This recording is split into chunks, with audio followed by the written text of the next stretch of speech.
Woody, of course, tried to steal the Super Bowl headline by announcing that they were planning to release Aaron Rodgers. We're going to talk about it. Hey, New York Jet fans from all around the world. Welcome to Laugh Through the Turbulence, a New York Jets podcast. The show that delivers you all your Jets content. Here are your hosts, John, Adam, and Monty. All the best to the New York Jet fans. J-E-T-S, Jets, Jets, Jets, go Jets.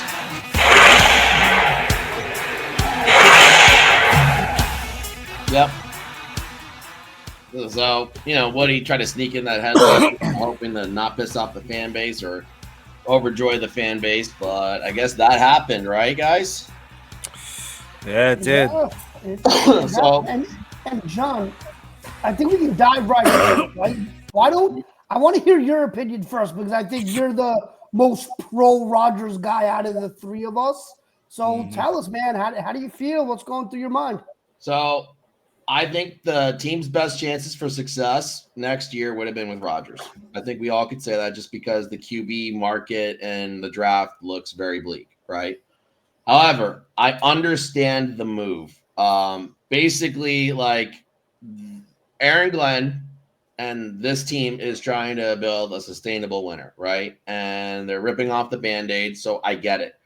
It also buys them a little time in case it fails with Rodgers again next year. So I understand that too for job security purposes, right? But like in the end, like this, like it's not a total rebuild. I don't think it is. There's just too much fucking talent for this to be a total rebuild. But they're at least going to get started on becoming a contender sooner rather than later. And it's not going to be this year. I think the best case scenario, and we don't even know what the quarterback situation is going to be yet, but we'll talk about that in a bit. Like best case scenario is it's a playoff team that gets knocked out of the first round, right? Like unless they like draft QB a little bit later and somehow fucking hit on it, like Jaden Daniels style, right? I think that's the only fucking way it's possible. But I don't think any one of those quarterbacks is of that caliber. Same. So I understand the financial move, right?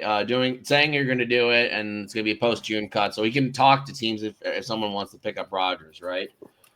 Basically it's like 13 or 15 mil dead this year, and then the big 30 something is the next year, right? But basically in the event that you have Rodgers for one more year, it would have been a total over 2 years of $86 million of cap, which is a little nuts given what you got last year, and it just wasn't enough. Now, like it sucks because maybe another year is what we needed to get to the playoffs, but you weren't going to the Super Bowl with Aaron Rodgers next year. Even if you got some back of resemblance of something in the middle, right? There's just too many things to fix on this. So like I'm okay with it. I would have preferred it given that there would have been like a year of like maybe a little hope again, and maybe like Rodgers with that chip on his shoulder 2.0, I guess it would have been, right? Would have been, maybe would have came back with a vengeance, but I just I'm okay with it. What about you guys? I'll start with Adam since he put it on me first. Yeah, John, first of all, man, you gave me positive reinforcement last week. I'm very proud of you, man. I expect you to take this much rougher. I think you made the exact right points that taking the cap hit into consideration, it's just too much to swallow over 2 years for something that's not more guaranteed than your ceiling with Rodgers of, again, 10-7 and getting smashed by the Ravens in the first round, right? So I think that is the right way to look at it. Now, I'm sure we've all been, perusing social media, and there is some vitriol towards this move by some pretty loud factions of the fan base, calling it a rebuild. Jets don't want to win. Glenn and Moogie aren't going to make it through the season. This is a 3-win team, right? And I just always would say to that, if you want to keep Rodgers, tell me what your 2026 plan is. Unless you have a 2026 plan that's better than keeping Rodgers and seeing what happens, I don't want to hear it. And for the people who say you should have kept Rodgers and drafted a quarterback, to learn from him. Aaron Rodgers is a Super Bowl champion, multiple time MVP winner, and a first ballot Hall of Famer. But who the hell do they think he is in terms of a developer?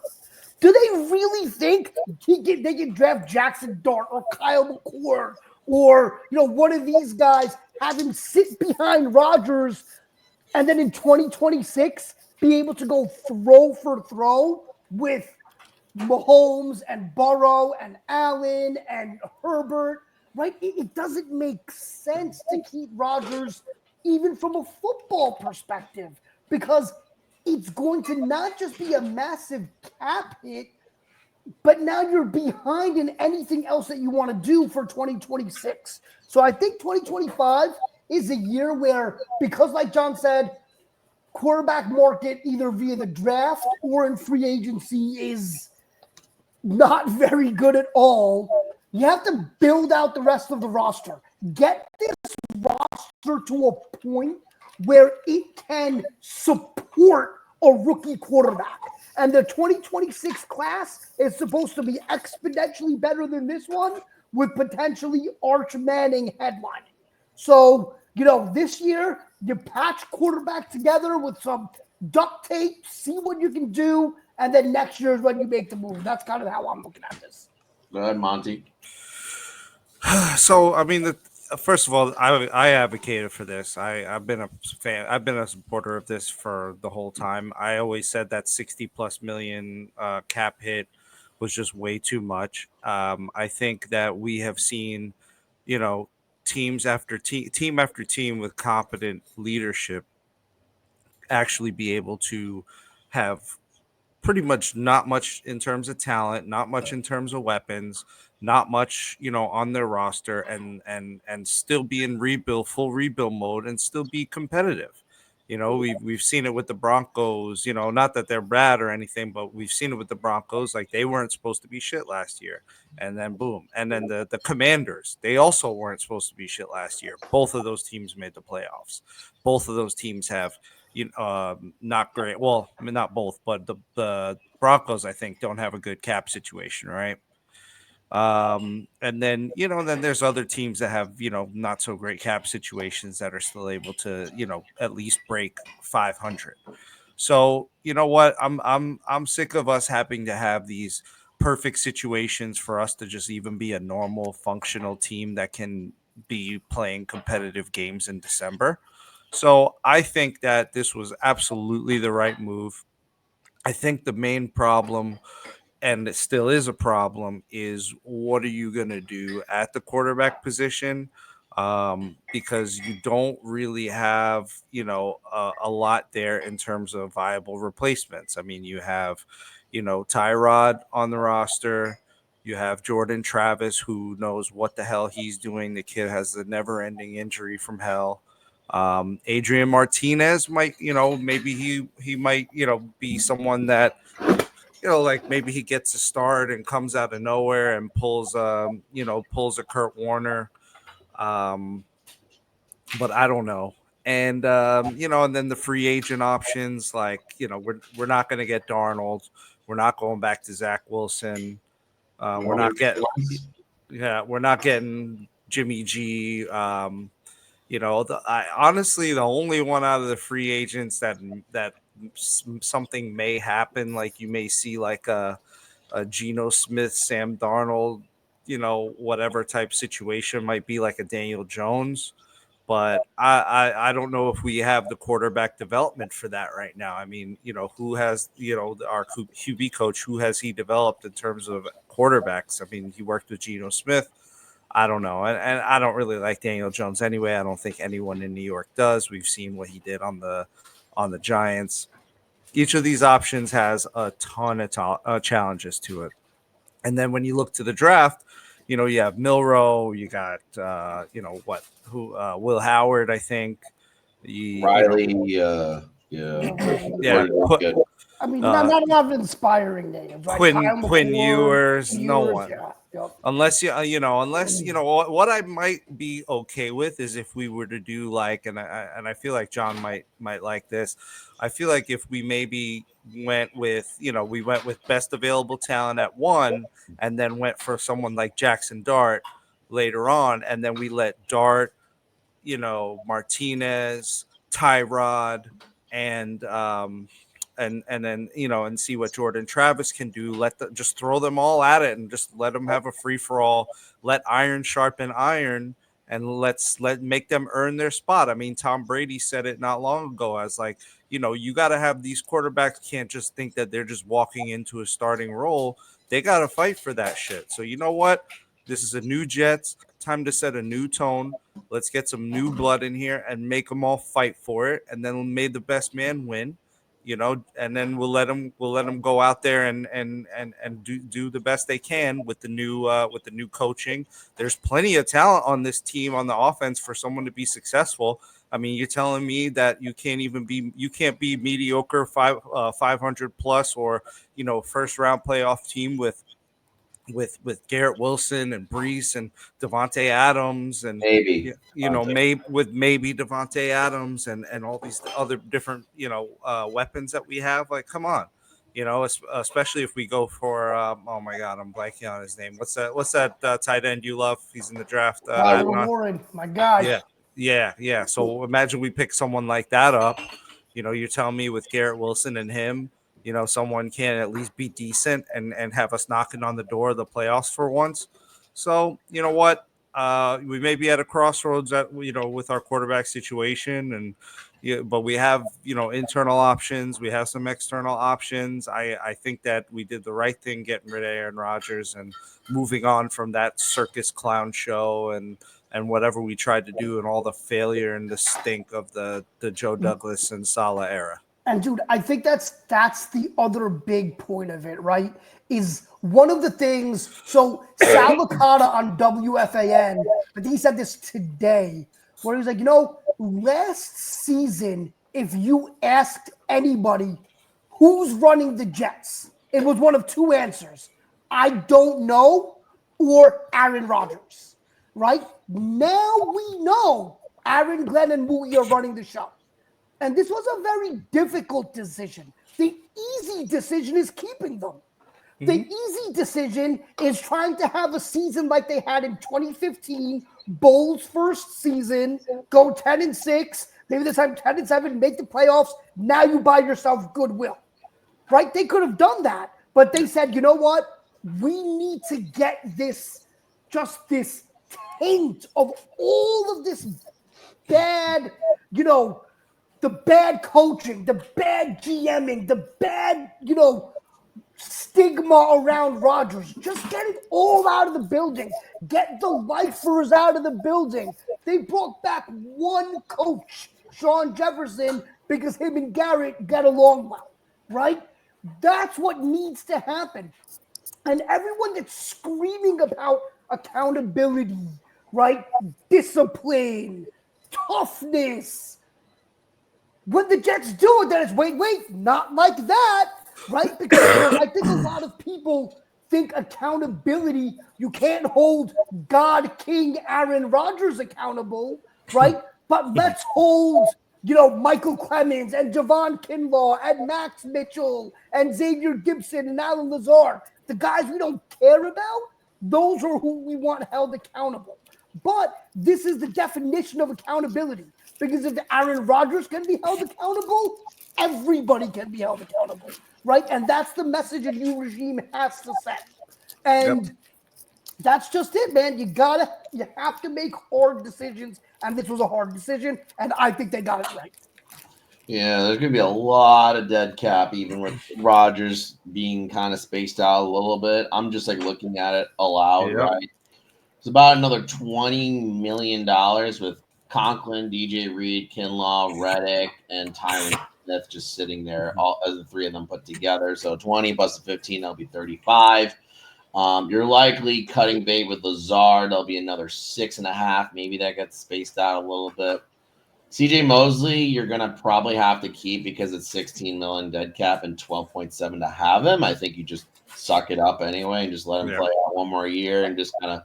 But then you gotta sign Sherwood, which is another. Well, that's the thing with Mosley, man, is that like Sherwood is gonna have a market that we didn't think he would, right? Because Salah and Ulbrich love him, and he'll have that market. So you might have to keep Mosley based on the fact that he you're goes not to San going to Francisco, actually. Yeah, that's what I'm saying. Greenlaw's a free agent, right? Who? Yeah, Who is? Greenlaw's a free agent. Oh, Greenlaw. Yeah. So Sherwood and Fred ends up Warner, there. that'd be a good pairing there. Yeah. Yeah, I don't know if we're gonna have the money to make it happen, but because the other thing is like players never do us any favors, and we're never gonna get any lucky breaks. Like we got to pay for the players we want, and we got to pay top dollar or near it to get them. Like no one's coming here on any deals anymore. I will say there are some breaks here. ABT's on his 5th year. He likely gets extended, right? So that $15 million cap hit for his 5th year option probably goes down to like 4 if it's like a large deal, which I don't see why not. He's 26 years old. So that could happen. Then you have Garrett's still really cheap because they're going to be on their 4th year, but they're going to get 5th year tags, right? Him and Sauce and Jermaine, maybe. I don't know, maybe not. And then Brees is about a $4 million cap hit. I know there's talks about moving on from him just because it's a really bad running back market, although the draft is fucking loaded, but maybe somebody wants to do that. Yeah. I mean, there's a lot of positions to fill. It's not quite a total rebuild. They'll be middle of the pack, if they plan properly. And then like they hit on quarterback because that's the biggest variable here. It always is, playoffs, and then if not, probably 5 and 12 again, but in a better QB draft. So it's really not that. That's what I'm saying, man. It's not that bad to not be great. What I want to see next year, right? Obviously, I want to see wins. I want to see playoffs. But man, this team has to be competitive, right? I don't want to see any 31-0 halftime deficits. None of that nonsense. And that's going to be the coaching piece of it, right? Right. You can get these guys to play above their heads the way that Aaron Glenn got that Detroit defense to play. I think you can look to the future with positivity. And, one of the big things, and I think this is an underrated piece of it, or maybe not, for the first time in a long, long time, the coaching staff doesn't have to worry about a dead offensive line, right? You have your left tackle, your center, most likely your right guard of the future. John Simpson played very well. You have him next year. Really well. Maybe you can extend him. Yeah. And then right tackle, bring back Moses, get a veteran option, and then draft a developmental guy later in the draft. So I really think that outside of quarterback, the hardest position to solidify is the offensive line because there are 5 of them, right? So I think the position the Jets are in now on the offensive line, very good. You look at the defensive line, right? You want to win in the trenches. Look at what the Eagles did in the Super Bowl, right? You still have Q. Jermaine Johnson will be back. Will McDonald had a breakout season. If you can solidify the interior of the defensive line, this could be a very good defensive line. So I think they have the pieces in the trenches that, to me, are the hardest to get. You can get a star wide receiver in the 5th round. You can get a corner in the 4th round, 3rd round, like they did with Michael Carter. You can find value at other positions, but man, having most of the offensive and defensive line solidified, I think is really important for this team, and it's a really good building block. Yeah, it'll be interesting to see how they fill, I guess, that interior, right? I mean, if Mason Grant's on, I think you'd have to pass on Tyler Warren for that. I think he's the only guy that I would take over Tyler Warren because this is a deep tight end class. It's a deep defensive tackle class as well, but Mason Graham is on a different level than everybody else. Yeah, I agree there. Yeah.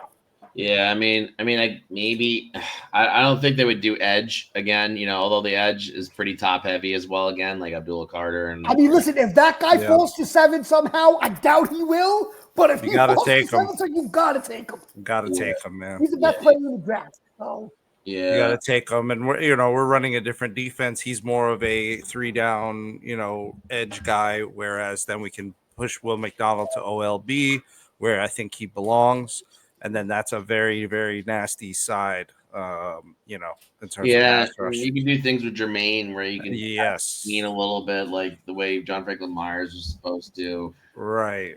On third downs, where you rush. Who knows what that defense?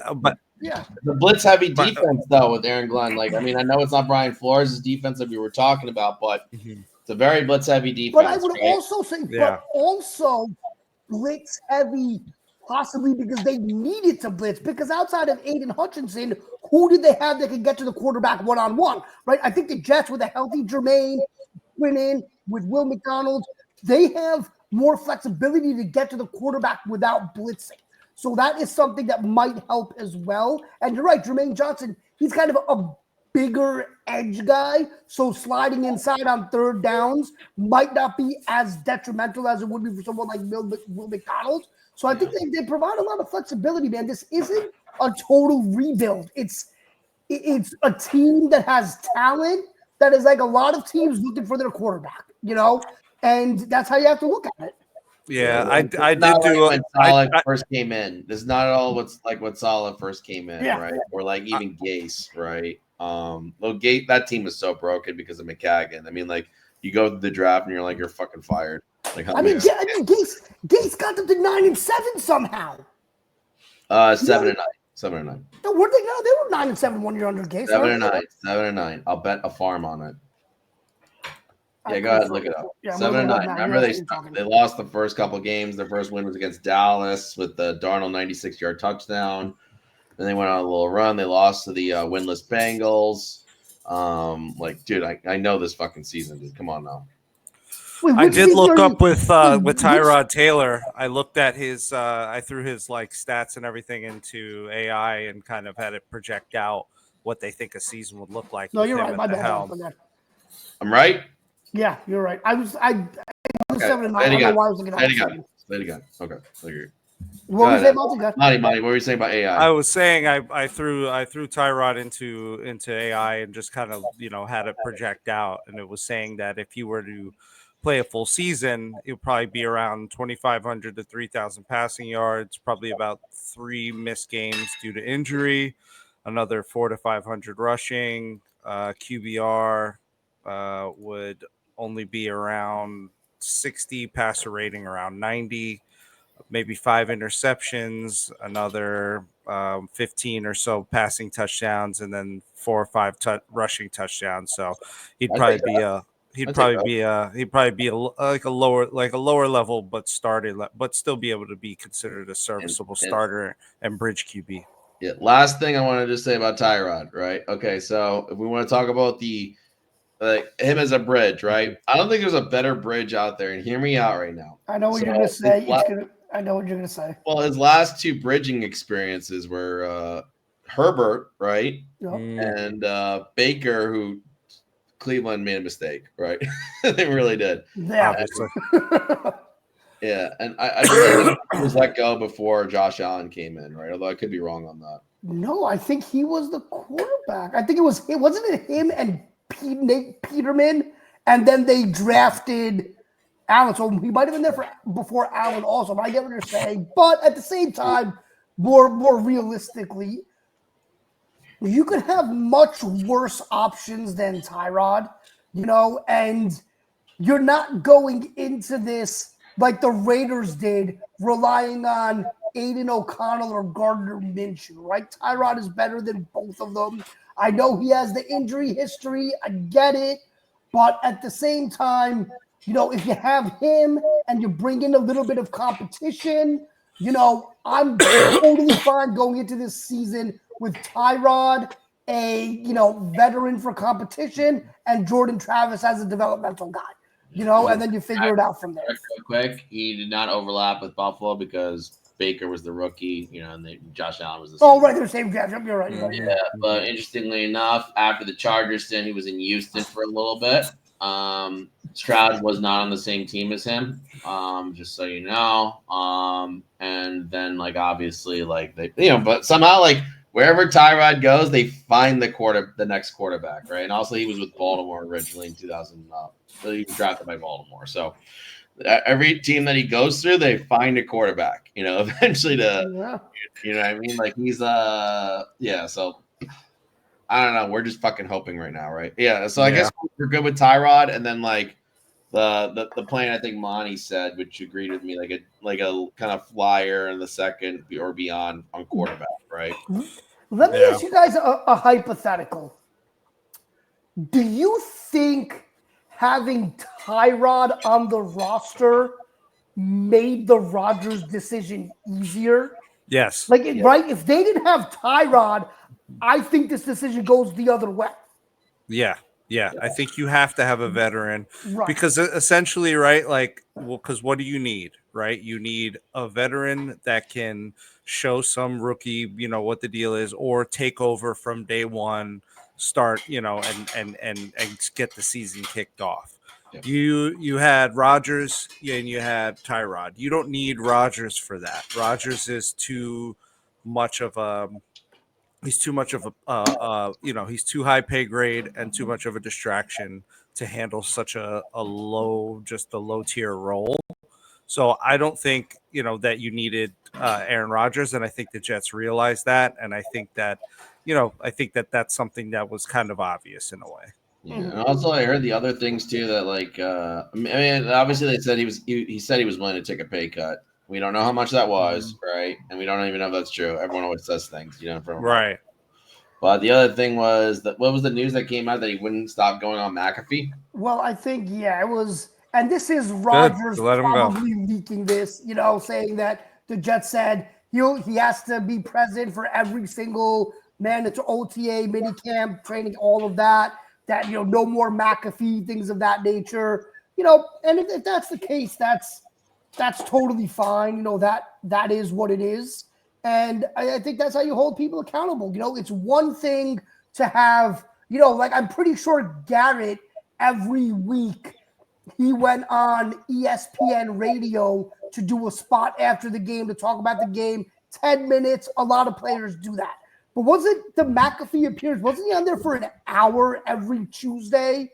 Just out there. 30 minutes. Yeah. Yeah, 30 minutes. So I don't know, man. I feel like it's just too much of a distraction. Also, because Rodgers is a wild card. You have no idea what's going to come out of that guy's mouth. And then you have to spend the whole week answering cleaning it up. Exactly. So, I could have seen completely them bringing him back. And I said, I get it. But this was the right move, and hopefully it will pay dividends. The last either restructure or cut that could save us a lot of space is Devontae. Just so you guys know. And I think Devontae's $8 million cap hit with 8.3 in dead. So so you might either see that as dead, maybe you see a restructure. I mean, if you can restructure or do something there. Well, I think Devontae's gonna get the money no matter what, so it's probably gonna be a cut, right? Or maybe a trade. I think you have trade rights on him. Agreed, but I think when you look probably at a trade. But when you look at Devontae, he's not back, right? Ian Rappaport reported on Sunday that Devontae would prefer to go back to the West Coast. So I don't think Adams is coming back. And would Adams, if he's going to be on a team that isn't expected to win big, I mean, wouldn't he rather go play for the Chargers with Justin Herbert, right? Wouldn't he rather go play for a team out west? San Francisco shopping Debo. Can they trade him and then bring in Adams for a lesser contract? So I just don't think Adams coming back is in the cards. And I think that's fine as well. I think that you got to move on from these guys. And the other piece with Rodgers, with his contract, restructuring, taking a pay cut, whatever it is, like it wouldn't eliminate the cap hits in future years, right? If he takes a big pay cut, that 2026, that 80-something million dollars, that's still there, right? It doesn't eradicate that. So him playing for the veteran league minimum doesn't really change anything for 2026 and beyond with his cap hit. So you just kind of had to move on and just, be done with it.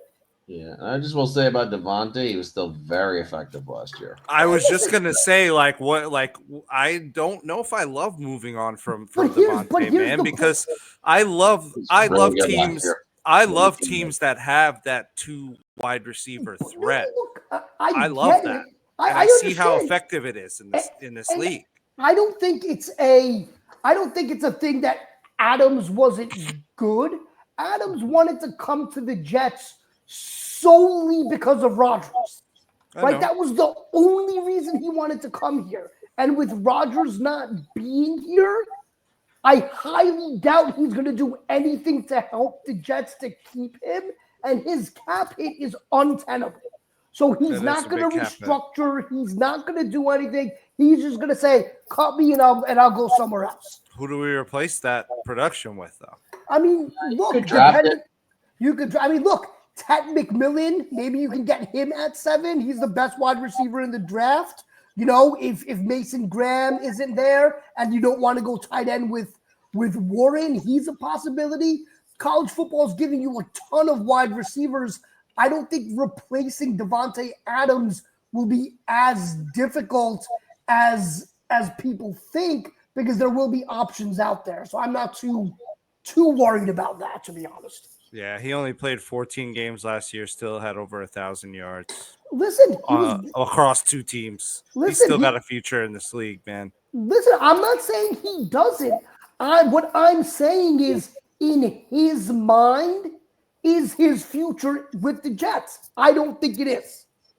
Right? Because he came here because of Adam. Or he came here because of Rodgers. Rodgers. Yeah, I mean, listen, I think it's easy to say that, but, is Rodgers even going to be in the league anymore? And he can't just have his whole career be about, chasing after Rodgers. I think he, felt that was a good setup, maybe. But you're not wrong. I don't necessarily disagree with you. Right, and I think that the report by Rappaport saying that that Adams would prefer to go to the West Coast. I think that's a big thing for him. That's why he went to the Raiders. That's why he did some of the things that he did. Right. So with all things being equal, he may look at this and say, "I don't want to be here anymore." And if that's the case, then I don't think there's anything the Jets can do to force him to be here. Because, again, he won't respect all those things. Now, if he's willing to say, hey, man, I'll restructure. I'd love to be here. Then, yeah, obviously. But I just don't know if that's something that he wants. Agreed. I mean, just to kind of give reference, his cap hit would be one of the higher cap hits amongst all receivers next year, including some of the new big contracts that went out, obviously, like Justin Jefferson and all those ridiculous contracts that were paid out, just so you know. It'd be lower than Tyreek Hill for sure, just so you know. I'm doing some math there. I guess Cooper Kupp's really the only one that's kind of in the ballpark. Not yet. Cooper Kupp is a $29.7 million cap, and he's a free. Yeah, they're saying they're going to part ways with him too, which is interesting. Yeah, they already said. They said day one they want to trade him. I don't disagree with that. He can't stay healthy anymore. Yeah. He's so good, but he just can't stay healthy.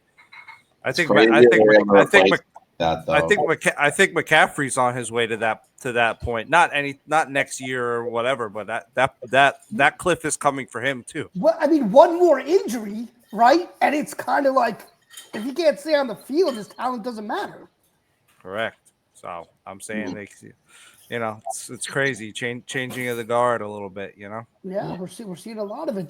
The thing that just sucks is in the AFC. There are 10 excellent young quarterbacks. It's so tough to kind of get over that hill, and we're talking about just thinking about it, right? Allen, Burrow, Herbert, Mahomes, Allen, CJ Stroud, Bo Nix, Drake May. These are all guys that are in the first few years, some of them, Patrick Mahomes has been to 100 Super Bowls in his career. Like, it's just insane how good you have to be at quarterback to be able to compete in the AFC. In the NFC, it's all garbage. I will just say this real quick. The wide receiver free agency class, if they wanted to go that route, which they could, right? It's fucking loaded, actually. Is it? Well, Higgins. It's loaded with like guys that like there's a little bit of older group of wide receivers there, which I think is okay because you have Garrett Wilson. Exactly. Yeah, I mean, you have Higgins, which is the big prize, right? No question. But then check out these names, and they're all past their primes. Let's just say that, right? You got Diggs, you got Keenan Allen, Amari Cooper, Godwin, Brandon Cooks, who always somehow manages to get 1,000 yards. He's been banged up a little, but yeah. You got Deontay Johnson. Godwin's still good. Hopkins. If you wanted to go Mike Williams again. Deontay Johnson's cooked. Yeah, I want no part of that guy. Marquise Brown, Robert Woods, right? KJ Osborne is always interesting, right? He's a wide receiver 3 forever. I think Tyler Boyd, Tyler Boyd ain't never going to be better than that. Tyler Boyd too. He's past his prime.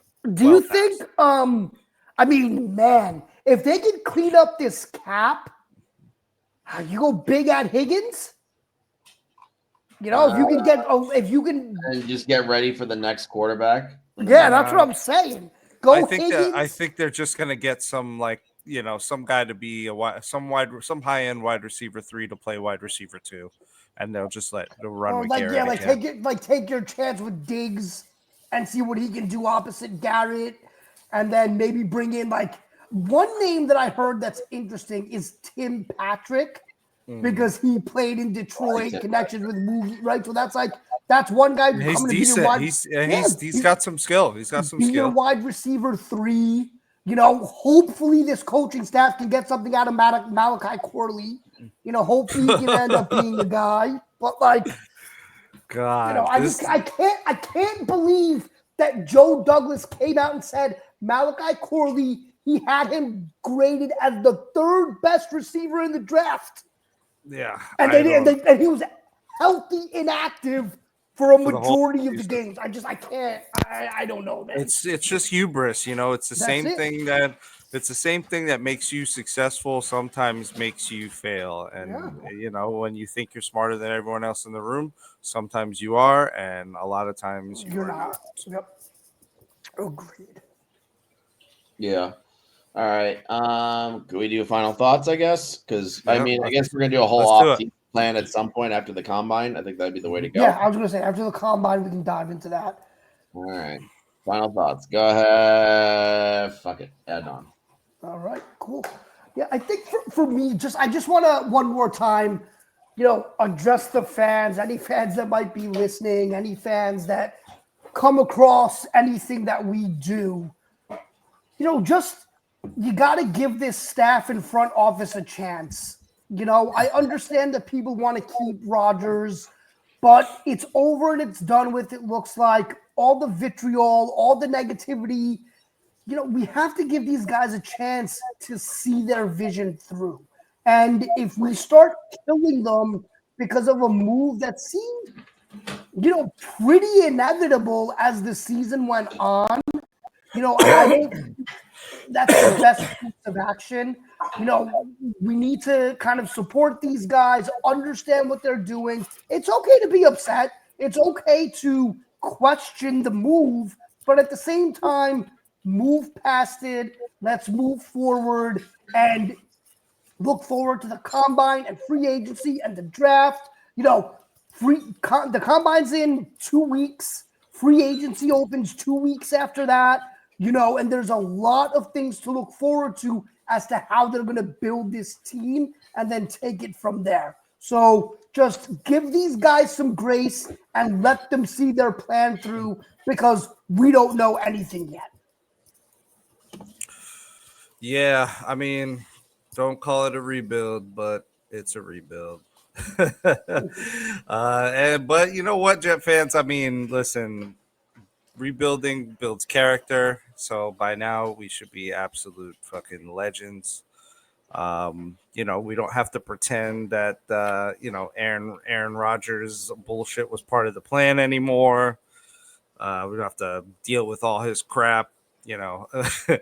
It's just, I don't know. We've got just so much that negativity and bad shit in our recent past over this past like decade that it is tough to be a Jets fan, but we actually do have a chance to start over with with kind of some competency, some people who are doing the right things, some people with the right attitude, saying the right things.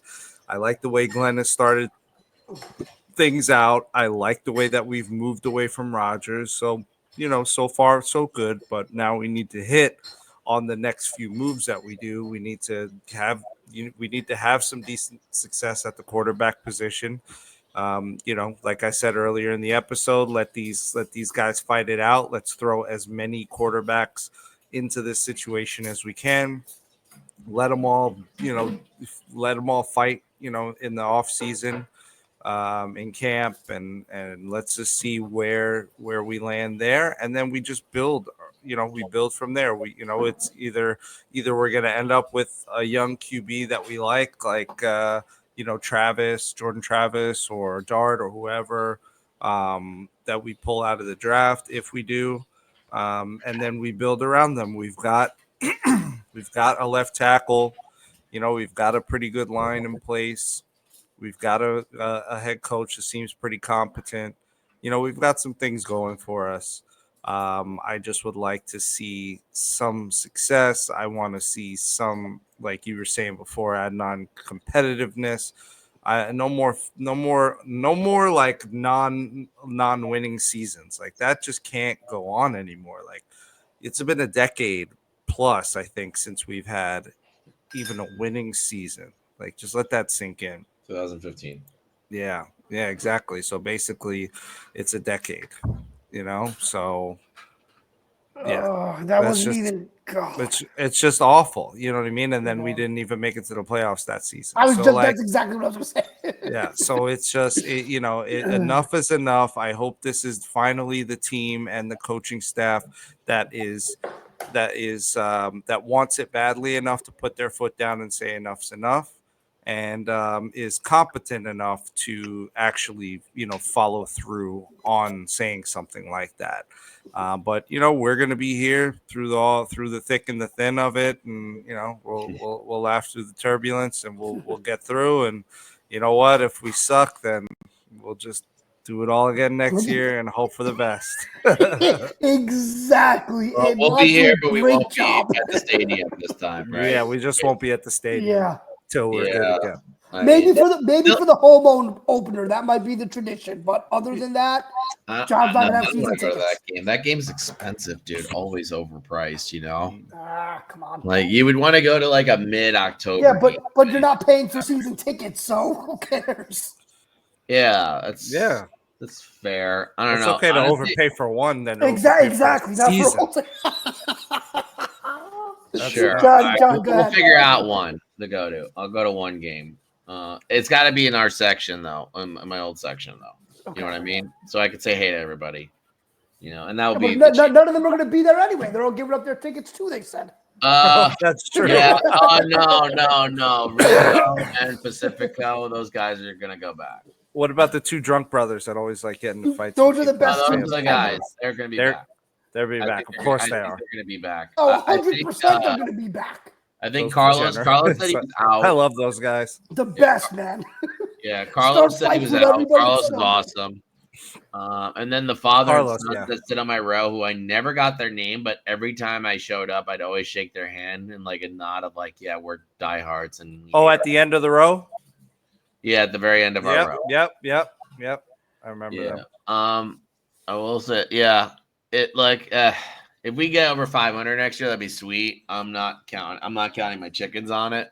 The word that you used that was really interesting was competence. You have if the organization is competent, it should get itself in the right place at some point. I think that's the name of the game right now because there's just too many pieces in premium areas, right? Offensive line, wide receiver with Garrett, cornerback with not only Sauce, but Michael Carter, who was super banged up last year, right? And you got linebacker, you got Quinnen. You still have Jermaine and Will McDonald. Like, there's just too many good things on this roster to make you think, and Brees, let's call it Brees, and just the whole running back room, right? To make you think that a rebuild, like, I mean, it is a rebuild, but the definition of a rebuild is you're going to suck really bad for like 2 years before you get good, right? It can be a 2-year turnaround. That's what I'm hoping for, and a lot of progress, right? Kind of like the way we were a little bit surprised with Zach's second year, and the team was making progress really fast, and then they just nosedived. But like, if that was more sporadic through the year, I think we would have had better hopes with Zach going into the next year. But he was just dreadful. And there was maybe just too much pressure on him, but it sucks. That was our best season under Saleh, wasn't it? It was, yeah. It was, because you had the most high help, and you were just like, holy shit, this team is fucking ready to go, right? Yeah, you were just like, man, if Zach can take the next step.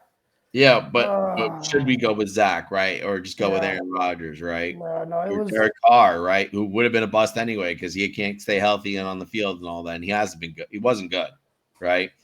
Can you imagine? Yeah, so I just... Monty was in the car camp. He was in the car camp. 100% in the car camp. You think Woody made the decision on that one? I think he had a big role in that, man, because Woody's a stargazer, and that's the problem with him. Remember when he famously said, you can never have enough Tim Tebow, and then like a week later they signed Tebow. It's like he just likes names. He's like the fantasy football guy who just drafts guys he's heard of before, even if they're on their last legs. Like that's Woody. Yeah. Yep. I don't know. I'm cautiously optimistic. That's the name of the game, and just hope they get it right. Monty, get your... Laugh Through the Turbulence swag is now live and ready to make you look as good as Aaron Rodgers throwing a deep ball. Click in the bio to find out where to buy it. Get yours today and rep the green and white in style. And remember, wearing this swag doesn't make you look awesome. Actually, it increases our odds of the Jets winning. Well, maybe not, but it can't hurt to say that, right? Made probably from the finest child sweatshops from around the world that we do not endorse but still appreciate, buy our swag today. We're giving you free content. Now it's time to empty your pockets and buy the stuff you don't need. Don't have a job? Well, you've got a kidney, right? Sell it and buy our swag. See if that's this old lady with a purse? Take her purse and pawn it and use the money to buy our swag. Got some money tucked away for your kid's college fund? Empty the account and buy our swag, because your kid is just going to waste that money on a gender studies major anyway. Buy our fucking swag, dude!